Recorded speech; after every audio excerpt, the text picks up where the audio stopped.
practice as often as you can. So what I mean by that isn't go out and fly it 5 times a week and be super ace of the airport. It's actually quite the opposite. Fly as often as you can handle, that you can afford, or you can find the time to do. All too often, I hear folks say, yeah, I really want to learn how to fly, but gosh, I went to a flight school and they told me I had to fly 3 times a week, or, and I just don't have that budget. I can fly once a week, maybe once every other week. I just can't commit that much time. I can't commit that much money, whatever it may be.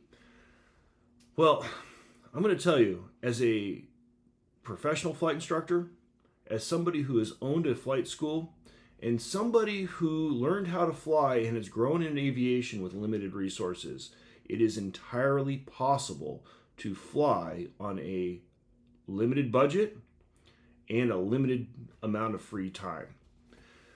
Most of my students in the past were folks that could come out once a week, and they still were doing the national average or better. By doing a lot of the things I've told you to do so far, I applied those to my flight training when I was a young student pilot, and I was somebody, I had no money, I had no access to aviation.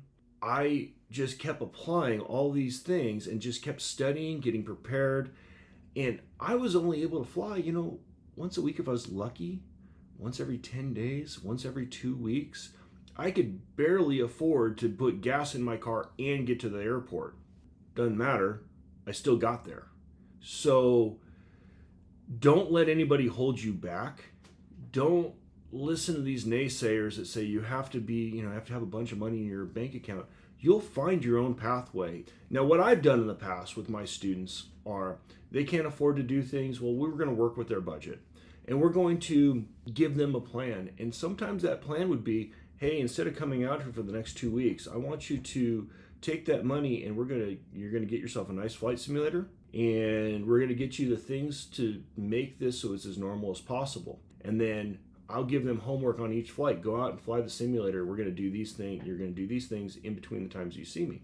I find that that's extremely successful. It really brings them up. And also, the chair flying stuff. All these things help with making that budget come down, making it more affordable, making you more comfortable and confident in it.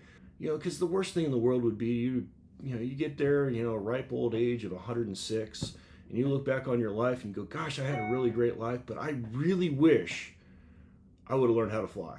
I really wish I would have taken a flight lesson. I can't tell you how many people I know that life has gotten in their way and they didn't experience something they really wanted to experience. And I see it a lot whenever I take people up for airplane rides, when I'm flying at one of the museums I fly for, and you just see that glimmer of light and you go, gosh, but you can do it. I know you can do it. So hopefully that one wasn't too far down in the weeds, but I really want you to be out there with me in the aviation world. And I can't wait to see you out there flying an airplane. If any of this is helpful to you, please put a like down there and hit the subscribe button. We really appreciate that. We're growing our little YouTube channel. We want to see you be successful, and we'd love to see if this is helpful to you. So again, like, subscribe, and actually comment too, so that maybe we can make better content for you.